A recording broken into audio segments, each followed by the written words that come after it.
Saudara-saudari yang dikasihi oleh Allah, selamat berjumpa lagi dengan saya Romo Petrus Subowo SJY di Palembang. Kita berjumpa lagi dalam reaksi Renungan Singkat Dehonian edisi Senin 19 September 2016. Sebelum kita merenungkannya, marilah kita mendengarkan sabda Tuhan yang akan diambil dari Injil Lukas bab 8 ayat 16 sampai 18. Sekali peristiwa Yesus berkata kepada murid-muridnya, "Tidak ada orang yang menyalakan pelita lalu menutupinya dengan tempayan atau menempatkannya di bawah tempat tidur, tetapi ia menempatkannya di atas kaki dian, supaya semua orang yang masuk ke dalam rumah melihat cahayanya. Sebab tiada sesuatu yang tersembunyi yang tidak akan dinyatakan, dan tiada suatu rahasia yang tidak akan diketahui dan diumumkan. Karena itu, perhatikanlah cara kalian mendengar. Karena barang siapa sudah punya akan diberi, tetapi barang siapa tidak punya, apapun yang dianggap ada padanya akan diambil." Demikianlah Injil Tuhan. Saudara-saudari yang dikasihi Tuhan, melalui Injil yang kita dengarkan pada hari ini, kita diajak oleh Tuhan untuk merenungkan bagaimana sabda Allah itu kita tanggapi dan kita laksanakan. Ada beberapa hal menurut Lukas yang melalui Injilnya kita dengarkan ini untuk menjawab, untuk menanggapi sabda Allah itu. Yang pertama, kita diajak untuk mewartakan apa yang dikehendaki Tuhan dan yang diperintahkan Tuhan kepada kita. Mungkin kita bertanya, apa kehendak Tuhan itu? Apa perintah Tuhan pada kita? Sehingga kita diminta untuk mewartakan. Saudara-saudari yang dikasihi Tuhan, satu-satunya kehendak Tuhan bagi kita semua adalah Tuhan ingin supaya kita semua mengalami keselamatan. Tidak ada yang tidak diinginkan oleh Tuhan untuk masuk keselamatan. Semua dari kita tanpa terkecuali dikehendaki oleh Tuhan untuk masuk di dalam keselamatannya.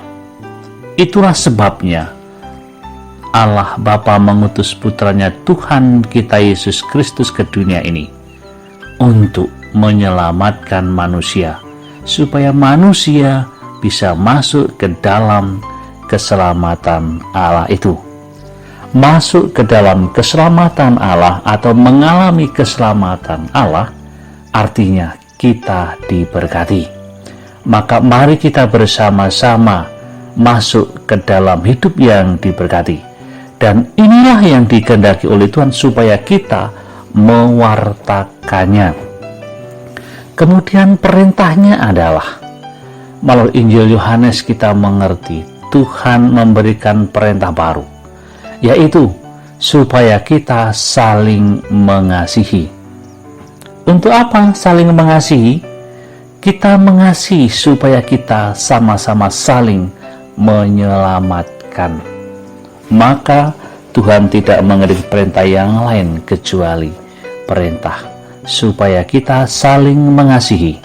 Dengan mengasihi itu jugalah Tuhan menganggap kita, menyebut kita sebagai sahabat-sahabatnya. Nah, untuk tugas kita mewartakan itu mudah. Banyak orang bisa, bahkan semuanya bisa, karena hanya ngomong saja.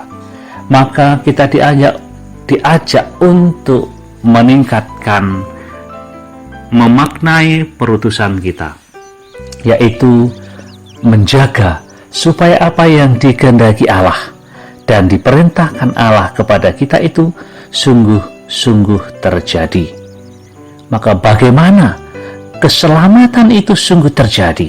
Bagaimana perintah supaya saling mengasihi itu sungguh terjadi pada kita?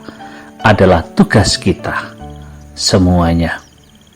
Memang ini lebih berat, tetapi itulah sebagai murid-murid Kristus diundang, diajak untuk ikut serta menjaga agar keselamatan kehendak Allah itu dan perintahnya saling mengasihi sungguh-sungguh terjadi.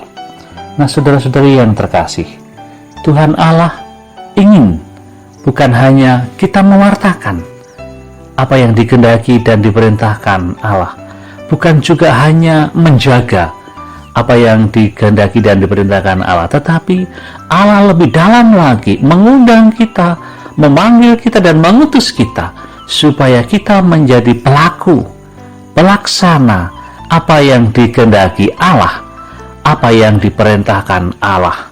Bukan orang lain, tetapi kita yang diundang untuk melaksanakannya. Kita yang diundang untuk masuk ke dalam keselamatannya, untuk masuk di dalam hidup berkatnya. Kita yang diundang untuk melakukan saling mengasihi, untuk mencintai, bukan orang lain, tetapi pertama-tama kita yang harus melaksanakannya. Memang semakin berat.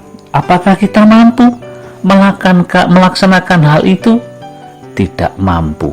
Kalau kita hanya mengandalkan kekuatan manusia saja, maka Tuhan mengajak supaya kita mengandalkan berkat dan rahmat Tuhan.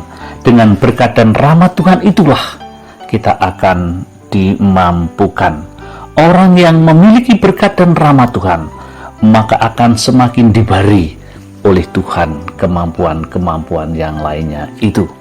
Karena itu dalam Injil yang kita dengarkan tadi, barang siapa sudah punya akan diberi, tetapi barang siapa tidak punya, apapun yang dianggap ada padanya akan diambil. Orang yang memiliki berkat, mau masuk dalam hidup berkat, dalam keselamatan Allah, maka orang itu akan semakin diberi. Tetapi orang yang tidak mau masuk ke dalam berkat itu, tidak mau masuk ke dalam keselamatan, apapun yang ada padanya akan diambil oleh Allah. Kita sebagai anak-anak Allah diundang untuk masuk ke dalamnya, dan Tuhan memberkati kita, Tuhan menantikan kita, Tuhan membuka seluruhnya untuk kita semuanya. Karena itu saya mengajak saudara-saudari sekalian untuk masuk ke dalam hidup yang penuh dengan berkat itu sendiri. Dengan demikian maka hidup kita akan memancarkan cahaya sebagai anak-anak Allah. Semoga Tuhan memberkati kita semuanya agar kita dimampukan hidup di dalam berkat dan rahmat Tuhan. Amin.